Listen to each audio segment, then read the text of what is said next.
Cuando yo inicié a invertir tenía mucho tiempo. Forex era una gran alternativa. Invierto desde los 15 a 16 años y ahí poco a poco me di cuenta que las acciones generaban mejores rendimientos con menos esfuerzo. Entonces ahí fue cuando yo dije, pues esto es lo que yo estoy buscando. Muchas personas que llegaron allá para aprender más de criptomonedas se dieron cuenta que estaban en una pirámide. Pensar a largo plazo, creo que es algo que toma mucho tiempo llegar a ese punto y como que uno siente que no ve los resultados y no es tan gratificante, pero el tiempo pasa muy rápido y cuando eres constante y tienes una meta clara a largo plazo, se empiezan a ver los resultados. Hola, soy Camilo Mondragón, tu host en este podcast, donde aprenderás herramientas, técnicas e historias para saber cómo invertir y cómo evitar errores que nuestros invitados como grandes inversionistas han cometido. Hablaremos de las inversiones del futuro y cómo hay nuevas industrias que pueden dar grandes saltos en tus inversiones. Bienvenido a Mentes Inversionistas.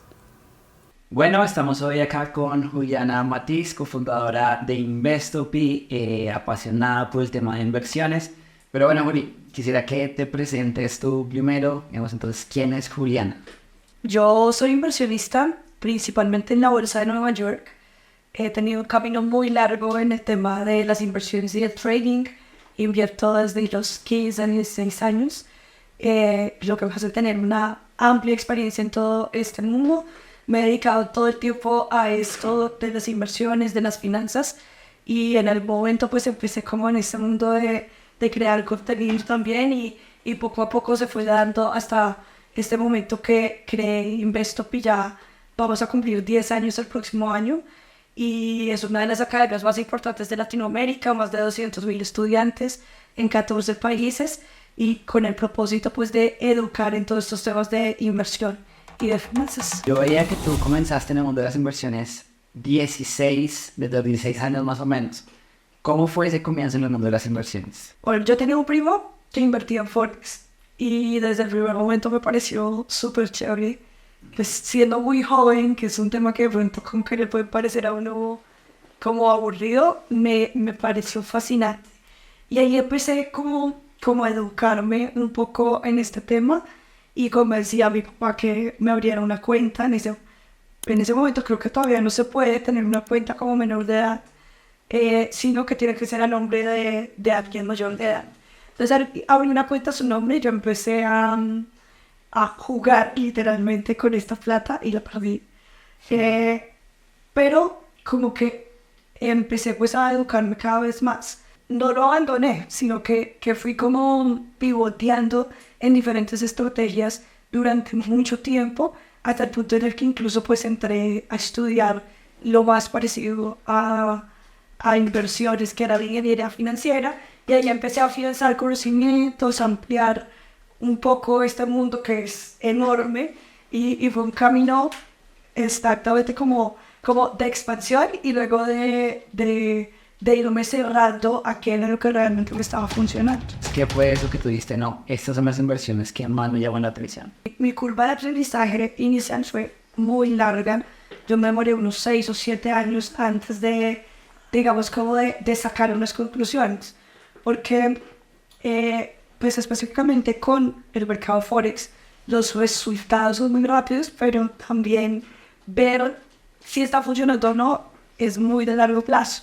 Porque como que tú dices, bueno, me gané el 3% una semana, o el 10% un mes, o perdí el 15% OTI. Entonces como que tú dices, pues he ganado más o he perdido menos, pero a la larga cuando ya miras en años, pues te das cuenta que los resultados no son tan atractivos como los viste inicialmente. Bueno, si esto se refiere como al tema de la volatilidad, entonces, ¿cuál es la inversión que más te llamó la atención y que tú dices, no, yo quiero centrarme en esto ya después de pasar por eso de Forex y ver que de pronto me da más atractiva? Por el mundo de las acciones. O sea, cuando yo inicié a invertir tenía mucho tiempo. Entonces, pues, Forex era una gran alternativa. Luego entré a la universidad y trabajaba además en el día, estudié por la noche. Entonces ahí ya mi horario era muy reducido y empecé a operar Forex en el mercado asiático. Pero entonces pues ya no tenía vida, básicamente. Y empecé a explorar otros mercados. Yo aprendí de todo, o sea, en mi carrera se veían futuros, opciones, ETFs, montones de estrategias. Entonces fui probando como todo un poco y cuando llegué al mundo de las acciones me parecía interesante, pero de cierta manera era como bajarme a lo más tradicional. Me parecía muy lento, me parecía como que no iba a tener resultado, pero fui consciente, digamos, de que los grandes inversionistas tienen mejores resultados a través de las acciones. Y ahí empecé a construir un portafolio al que no le daba tanta relevancia como al trading. Y ahí poco a poco me di cuenta que las acciones generaban mejores rendimientos con menos esfuerzo. Entonces ahí fue cuando yo dije, pues esto es lo que yo estoy buscando. Y también pensé como, esto es lo que la mayoría está buscando, porque no todo el mundo quiere dedicarse a ser inversionista 100% como yo, sino que mi papá, que tiene sus negocios, sus cosas, quiere tener un dinero más pasivo. ¿Cómo hace Juliana para escoger esas inversiones, digamos, esas acciones en las que te inviertes? O sea, parte digamos, de volverse un buen inversionista es poder analizar como todo, ¿cierto? En este mundo del trading, sobre todo cuando uno está iniciando, como que te dejas seducir por cosas como, yo digo que a veces son como religiones. Entonces hay personas que dicen, no, es que lo único que funciona es el análisis técnico, entonces yo leo aquí y miro acá y tal cosa. Otros que se dejan seducir como porque, no, es las noticias y yo no miro el resto. En mi caso es todo. O sea, yo miro la valoración de una empresa, miro análisis técnico, fundamental, sentimental, absolutamente todo.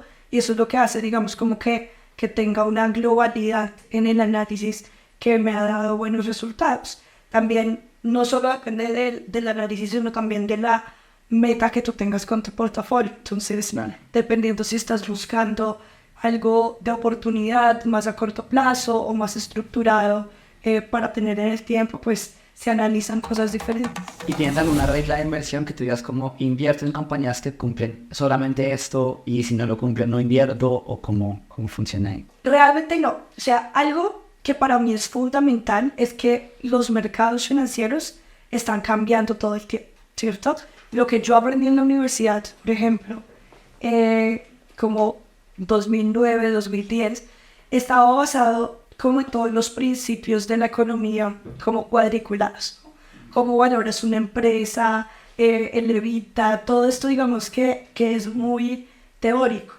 Hoy en día las empresas han cambiado de una manera impresionante y todos los días cambia y todos los días se sofistican más las herramientas y los mercados. Entonces creo que algo fundamental para ser un buen inversionista es no decir como es que estos son mis 3 reglas y aquí estoy, no. O sea, esto es algo en el que siempre se tiene que estar aprendiendo, que siempre se tiene que estar abierto para mirar y además que se tiene que ir adaptando a tu estilo de vida.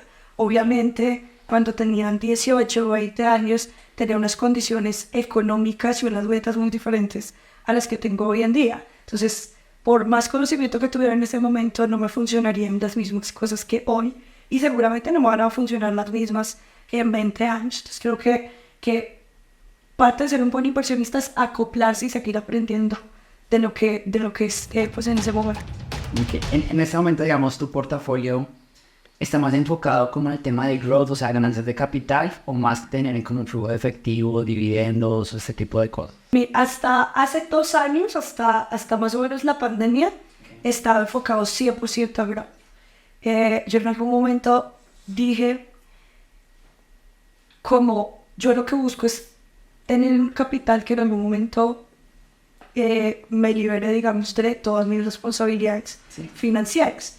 Eso al principio era una meta muy ambiciosa para mí, porque yo no contaba con un capital inicial, no tengo, digamos, como la posibilidad de sacar un dinero familiar. O sea, yo todo lo que he construido, lo he construido absolutamente desde cero, incluyendo como todo el tema del conocimiento. Entonces, en ese momento era muy, muy ambiciosa esa meta. Cuando recién empecé en el mundo de las inversiones, de cierta manera era como un autoempleado de mis inversiones, porque yo tenía un capital ganado y eso lo sacaba y me lo gastaba. En algún momento como que empecé a pensar, eso no tiene ningún sentido, digamos, para mi meta, porque lo que estoy haciendo es autoemplearme, o sea, como si fuera cualquier otro negocio. Y desde ahí empecé como en todo ese camino de growth y no paré hasta más o menos la pandemia. En la pandemia hubo como dos saltos en el camino. Uno me dio COVID y yo tenía mucho susto porque yo he tenido como problemas de salud a lo largo de mi vida y podía ser delicado. Afortunadamente no me dio grave, pero sí estuve sin trabajar como un mes.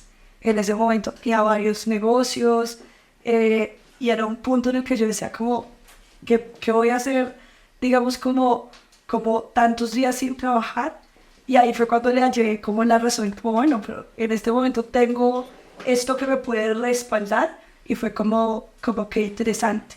Y por otra parte también empecé a pensar como que las etapas de la vida cambian y pensé como en una etapa de la vida en la que quería disfrutarme un poco más ese dinero, ¿cierto? Y no llegar a los 70 años, tener un montón de dinero y decir como, bueno, ¿por qué hice durante toda la vida?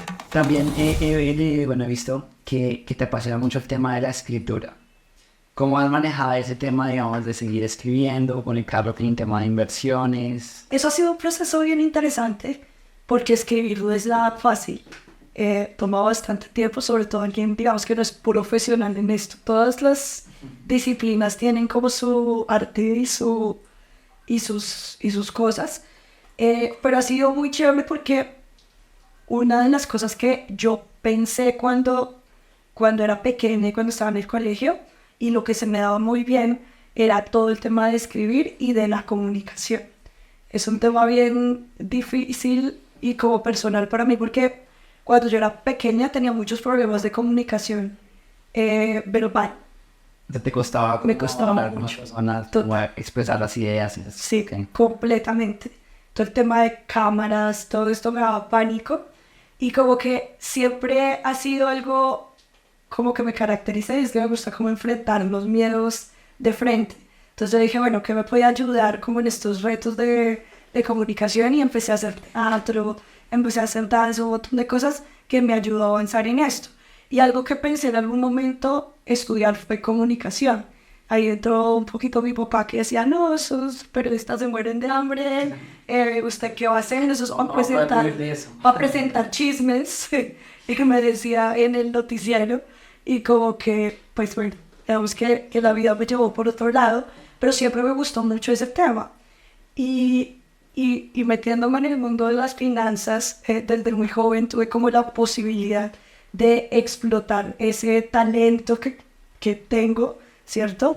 Y lo he ido desarrollando. Entonces, por ejemplo, uno de los primeros canales de YouTube que hubo de finanzas fue el de Investopi, y pues ahí digamos que desarrollé todo ese tema de la cámara y poco a poco eso me abrió puertas a escribir en medios de comunicación muy importantes como El Tiempo, como Forbes. Entonces ha sido un proceso bien interesante. Bueno, chévere. Bueno, y cuéntame un poquito más del tema de Investopi, cómo surgió la idea, digamos, en qué momento dos personas, que tú eres cofundadora, cómo comenzaron esa idea y cómo fue creciendo. Bueno, Investopi fue como el resultado de hacer algo apasionadamente, directamente. Yo empecé a estudiar mucho y conocí a mi socio, que es Marcelo, en un curso de opciones, o de Forex o de opciones. Ahí nos conocimos y los dos éramos muy inquietos del tema y empezamos a estudiar más, a ver, digamos, qué podíamos hacer. Y a medida que a nosotros nos iban a dar todo el resultado, pues otras personas nos decían que les enseñáramos.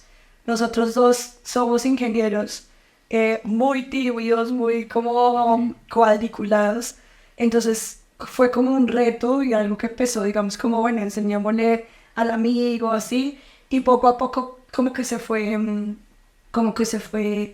estabilizando una idea.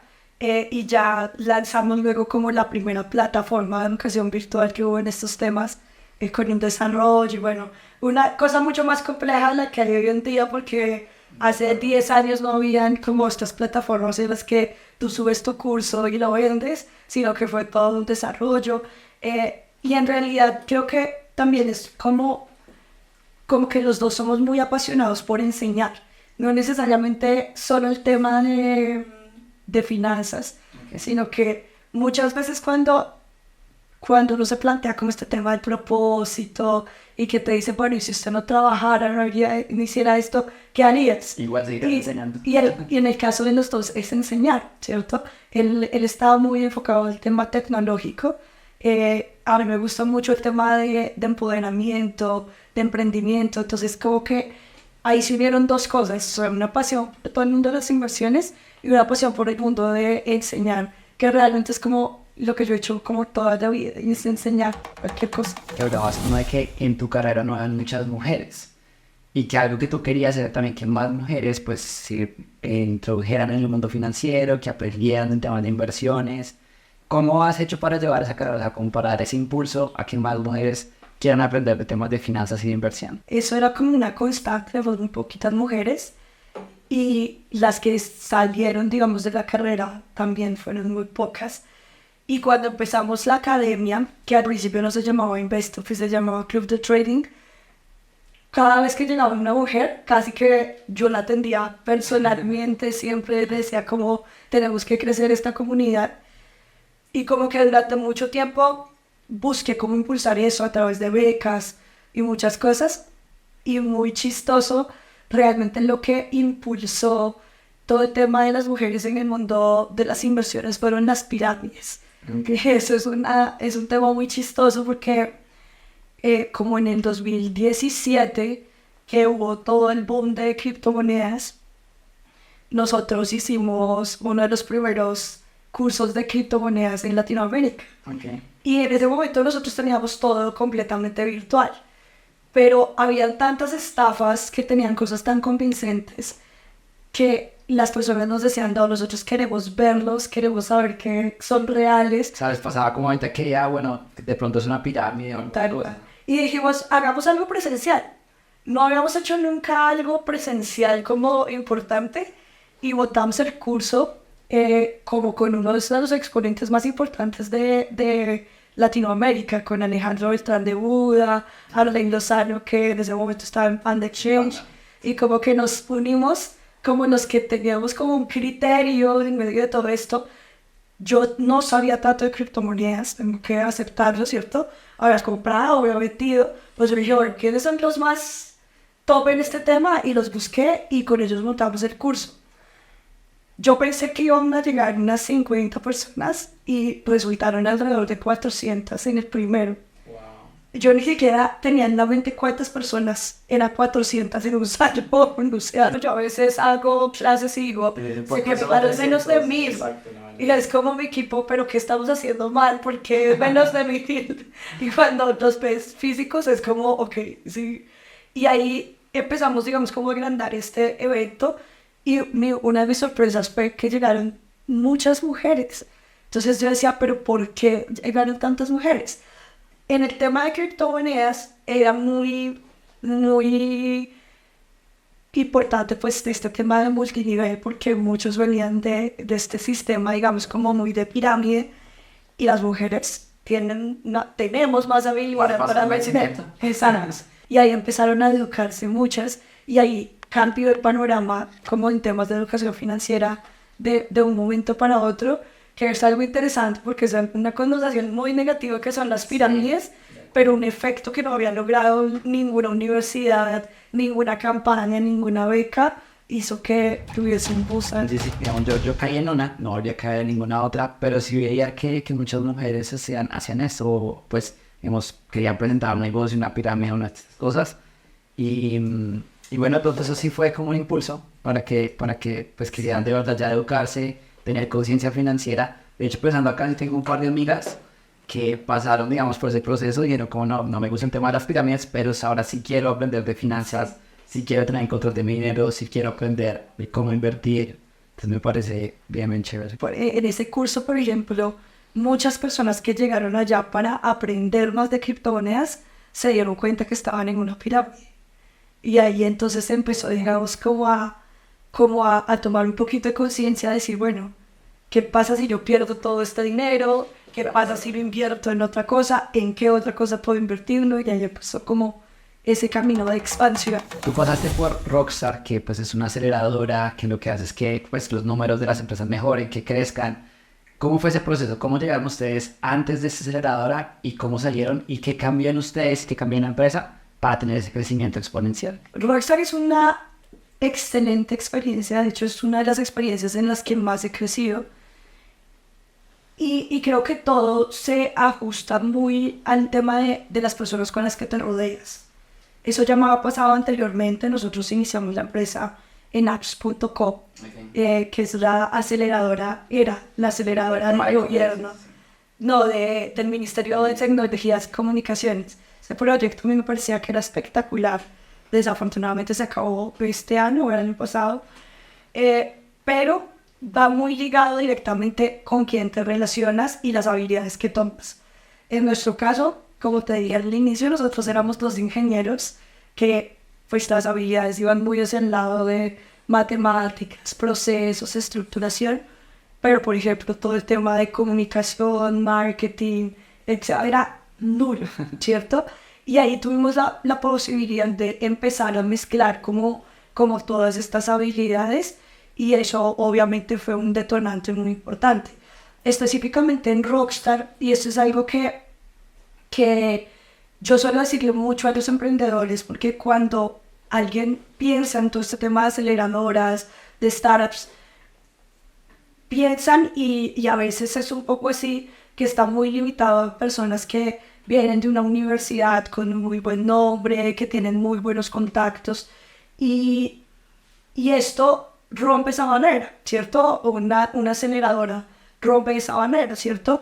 Por ejemplo, en mi caso, pues yo no salí de una universidad así como rimbombante, ni tenía cero contactos, nada, y esto me abrió la posibilidad de empezar a abrirme, digamos, como a contactos que podían darme un muy buen consejo, que podían dar muy buenas ideas, a rodearme de personas absolutamente brillantes, porque estos procesos de aceleración entrevistan cientos de empresas y al final las que quedan son las que tienen un factor especial, y ese factor especial directamente son las personas. Entonces, este tema, digamos, como de la palabra networking está tan atropellado en la vida, yo no odio, pero la realidad es que sí te da una aceleración muy importante en todo lo que quieras lograr. Entonces, en el caso de una persona que de pronto no tenga estos títulos, digamos, como especiales, o que venga de una familia que tenga la posibilidad de brindarte estas cosas, pues es una aceleración completa llegar a personas que tienen esas soluciones a tu lado, tus compañeros de otras empresas, los mentores, todo. Entonces es una gran experiencia. Un consejo que te han dado, digamos, en la aceleradora que tú dijiste, me hizo clic y cambié algo y eso me ayudó a crecer. Es el mismo esfuerzo pensar pequeño que pensar en grande. Y eso es algo que a mí me costaba mucho. Y a veces, digamos, cuando uno arranca una empresa sin capital, nosotros iniciamos desde cero y hicimos bootstrapping durante mucho tiempo. De hecho, la única inversión que he recibido es la de Rockstar. Como que a uno le cuesta mucho, sobre todo en términos numéricos, ¿no? Entonces creo que tú dices, bueno, pues vamos a invertir en esta campaña esta cantidad, ¿no? Y tú dices, pero ¿por qué no invertir esta otra? Y claro, a veces obviamente pues si yo no te deja, pero en términos, digamos, de ambición, muchas veces sí es el mismo esfuerzo al final. Y eso como que es muy difícil despegarse, pero ya luego uno se da cuenta que esos pequeños riesgos y esa ambición es la que te hacen hacer grandes cosas. Bueno, y en este caso, digamos, entonces, ustedes cambiaron el modelo de negocio para poder crecer, digamos, a llegar a 200.000 estudiantes. ¿Cuál fue, digamos, ese paso que dieron? Hemos probado muchas cosas y en ese camino pues hemos crecido de diferentes maneras. Nosotros inicialmente desarrollamos una tecnología propia, luego nos dimos cuenta que ya empezaban a salir cosas interesantes, podíamos acoplarnos. Empezamos vendiendo muchos cursos de muchas alternativas diferentes, con muchas horas de estudio, y nos dimos cuenta que las personas necesitaban algo más simple y algo que les diera más consistencia. Entonces hemos ido, digamos, como expandiendo y retrayendo también muchas cosas. Entonces el modelo de negocio que tenemos con el que más escalamos fue una suscripción de $20, en la que cualquier persona pues podía tener acceso a estudiar de todo. Teníamos cursos de criptomonedas, de finanzas, de análisis, de lo que se te ocurra. Pero en estos modelos la educación depende netamente de la persona. Y la realidad es que pues no todo el mundo tiene la disciplina para lograr terminar un programa así, y no llegan a la acción. Y en ese momento, cuando teníamos muchos estudiantes, nos dimos cuenta como, ¿cuántos toman acción? Y la realidad es que no era ni siquiera la mitad. Y eso que nosotros teníamos récords por encima siempre de la industria de que terminaban los cursos, porque siempre hemos sido súper intensos como en esa personalización. Y luego nos bajamos a un modelo en el que podamos coger caso a caso y ayudarle a la persona a implementar. Entonces, más que el tema de la educación, porque además la industria ha cambiado, ¿cierto? Hace 10 años no había información, hoy hay información en todo el lado. O sea, básicamente que la información es gratis, y si tú quieres aprender algo, pues puedes hacerlo en cualquier formato. Lo que buscamos más es el acompañamiento, ¿cierto? Y eso lo hemos visto en muchos niveles. Muchas personas, por ejemplo, empiezan a estudiar de acciones e invierten $100, $500, y está bien, ¿cierto? Y puede lograr grandes cosas. Pero en el momento que están pensando en hacerlo con 10,000 o con 15,000, ya no es suficiente ver una lección grabada. Necesitan el acompañamiento de ver qué pasa si con mis impuestos, qué pasa si hago esto, qué se ajusta a mi perfil de inversión. Y eso ha sido una gratificación muy interesante, porque hemos podido ver cómo el proceso de cada persona hasta el momento que puede cumplir sus objetivos a través de ese acompañamiento. Efectivamente, la gente cuando, claro, quiere escalar sus inversiones, pues necesita alguien que lo esté ayudando, que lo esté acompañando, que diga como cuál es el camino, y pues para poder lograr los resultados, porque efectivamente, digamos, ahorita en Latinoamérica, bueno, yo creo que en general las personas a veces, digamos, estudian algo, aprenden, pero tomar acciones creo que más les cuesta. Aquí en este caso, Juli, digamos, ¿ustedes enseñan a las personas sobre todo tipo de inversiones, o ya, digamos, están enfocados como solamente en algún tipo de inversión? Todo el tema de acciones en Nueva York. Pero sí tenemos otros productos. Algo que también nos dimos, por ejemplo, cuenta en el camino, es que al inicio nosotros enseñábamos de todo, y las personas no necesariamente saben lo que necesitan. Entonces hay personas que dicen, no, yo quiero aprender a invertir en cripto porque es que es lo más rápido, no sé qué. Pero cuando ves el perfil de inversión, no es por ahí. Entonces, para nuestra experiencia, después de tener 200,000 estudiantes, nos dimos cuenta que las acciones funcionan para cualquier tipo de perfil y para cualquier tipo de meta. Después de que la persona ya tiene establecido un objetivo a través de esto, ya dependiendo del tiempo, el riesgo, empezamos a ampliarnos a muchas cosas. Entonces hacemos criptomonedas, opciones, ETFs y un abanico, digamos, de cosas, incluso inversiones con inteligencia artificial, pero no desde el principio, sino cuando ya la persona se va especializando y va buscando cómo subir. ¿Cómo tienes tu portafolio de inversión? Es muy tecnológico. Yo tengo una muy buena porción en todo el tema tecnología, tengo criptomonedas, y tengo alrededor de un 5% en todo el tema que tiene que ver con energías renovables. Mi portafolio es un portafolio muy activo, no es igual siempre. Lo que estoy buscando todo el tiempo es como irme ajustando a las condiciones del mercado.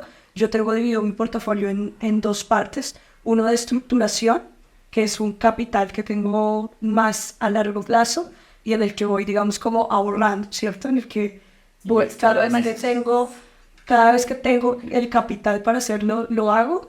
Y tengo otra parte que es a oportunidad, que son oportunidades de más corto plazo, a las que generalmente doy por una rentabilidad del 15%. Okay. Y eventualmente hago los retiros. Si voy a hacer retiros, los hago de... Listo, súper. ¿Y tienes alguna estrategia como para rebalancear ese portafolio, o simplemente, digamos, como a medida que va teniendo el mercado? Sí, realmente a medida que voy viendo el mercado. Eso, digamos que es una de las cosas más importantes que aprender como inversionista, es que no hay una estrategia ganadora, ¿cierto? O sea, en nuestro caso, por ejemplo, nosotros enseñamos 6, 7 metodologías, pero el objetivo no es que tú digas como, "Ah, es que todos los meses voy a hacer esto y aquí entonces lo balanceo así", exactamente no. Es que tú puedas tener como el análisis para irte ajustando cómo van las cosas. Entonces, por ejemplo, en mi caso, yo soy muy reacia a la finca raíz, pero después de la pandemia abrí posiciones en cosas que tenían que ver con finca raíz, en acciones que tenían que ver con finca raíz, porque era una buena oportunidad en ese momento. Hoy en día no tengo, ¿cierto? Pero seguramente ahorita en esta crisis que estamos atravesando nuevamente inmobiliaria, pues en unos meses tal vez vuelva a pensar en esa parte. No me gusta invertir en bancos, por ejemplo. ¿Sabes? Esas fijas y no te gusta. No, Pues, no sé. bonos, nada de eso. Bonos eventualmente, CDTs he tenido, o sea, por ejemplo, cuando tengo un dinero que necesito en Colombia y que lo necesito y no lo voy a subir y a bajar por la volatilidad y eso, pues eventualmente uso un CDT. Pero me refería más a bancos, digamos, a acciones de bancos. No me gustan tanto las acciones de bancos, pero digamos que lo que se va dando la oportunidad, pues vas entrando en diferentes cosas y lo vas balanceando dependiendo del mercado y también de tus metas que van cambiando. De acuerdo. Bueno, ciclos de mercado. Ahorita muchos analistas dicen que 2024 va a estar muy turbulento para el tema de acciones. ¿Qué opinión tienes tú de eso? Pues yo pienso que los mercados financieros siempre son turbulentos, sino que de cierta manera como que es un efecto muy emocional estas turbulencias, ¿no? Entonces hay turbulencias que son más con una tendencia más hacia la alza, y todos estos ciclos van cambiando. O sea, por ejemplo, en la pandemia había una depresión como colectiva a nivel emocional, entonces como que todas las noticias eran muy malas, pero cuando el mercado empezó a subir, las personas todavía no reaccionaban de todo lo que había subido el mercado, que creo que es lo mismo que está pasando este año. Nuevamente, ante una crisis muy dura, venía un ciclo bastante bajista, está muy volátil el mercado, pero este año el resultado de la bolsa ha sido muy favorable. Sin embargo, como que cada vez que uno ve las gráficas o escucha noticias es como, no, este año ha sido terrible. Y no, ha sido un muy buen año para la bolsa. Entonces, creo que la experiencia te da esa posibilidad como de ir sorteando esto. A mayor volatilidad también hay mayor oportunidad, pero también hay que estar más preparado. Con 2024, ¿cómo lo ves? No, es que depende, o sea, yo creo que ningún analista se compromete a decir nada. Siempre dice que hay dos tipos de tontos, el que se atreve a predecirlo y el que se atreve a creerlo, ¿no? Okay. Y es muy así, o sea, ahorita en términos de país, pues depende mucho de lo que pase todo el aspecto político. Ahorita que hay elecciones de gobernadores, de alcalde de Bogotá, o sea, dependiendo cómo queden nuevamente estos pesos en el gobierno, va a haber, digamos, como consecuencias. Entonces, depende, ¿cierto? Y a nivel mundial, pues, guerra, ya se ha ido, digamos, como soltando un poquito el tema de la inflación, pero sin embargo todavía estamos en unos niveles bastante densos. Entonces, realmente creo que ahorita en estos temas turbulentos hay que ir viendo las cosas como un poquito, o sea, el análisis más a corto plazo, las metas más a largo plazo, y sin lugar a dudas salen oportunidades. Algo que es interesante, por ejemplo, para los que invertimos en la bolsa, es que cuando el país tiene la economía más complicada, generalmente el dólar sube. Y si tú tienes inversiones en el exterior, pues entras dinero y te va muy bien, ¿cierto? Y si es lo contrario y tienes un dólar bajo en el país, pues puedes comprar dólares a muy buen precio. Entonces, las dos cosas te convienen en cierta medida, pero hay que saber cómo surfear esas cosas y sobre todo tener mucha inteligencia emocional al respecto. Bolsa de Valores de Colombia, ¿te gusta invertir en acciones colombianas? ¿No lo haces? Hace muchos años que no invierto en la bolsa colombiana con juicio, ¿cierto? Tengo acciones en Colombia, tengo TRI, Claro. también eventualmente compro Colcap en la bolsa de Nueva York, pero no soy inversionista, digamos, como profesional en el tema colombiano. Creo que Es una bolsa que todavía le hace falta mucho y creo que se pega muy a la volatilidad del país, todavía es muy pequeña, y la bolsa de Nueva York pues trae unas oportunidades muy importantes que creo que dejan un poco al lado la bolsa de Colombia para mí, ¿cierto? De lo que estás haciendo ahorita, ¿qué tendría que pasar de aquí a 3 años para que tú dijeras que tuviste éxito en lo que estás trabajando en este momento? Pues realmente yo me siento una persona muy exitosa, ¿sabes? Que siento que De hecho, justo hoy estaba haciendo como un curso que viene a ser en el que te mide, digamos, como todos los aspectos de la vida. Entonces ahí hay una estrella. Exacto. Entonces como que te ponen tus relaciones, tu salud, tu dinero, bueno, varias cosas. Y yo pensaba con mucho agradecimiento que realmente he logrado tener éxito como en todos esos aspectos de la vida. El único que veía, digamos, ahí como medio flojo es el tema de la salud, que he tenido muchos retos en ese tema. Le estoy trabajando muy duro con temas de medicina funcional, de alimentación, de entender mucho eso, pero en general me siento muy exitosa. Creo que para mí siempre el éxito ha estado fundamentado en el nivel de impacto que tengo en la gente. Y eso ha ido cambiando, ¿cierto? Como que al inicio pensaba en unos impactos a muchas personas. Hoy en día he visto como ver el impacto de uno a uno es también, no lo sé, pero también como que es más materializable.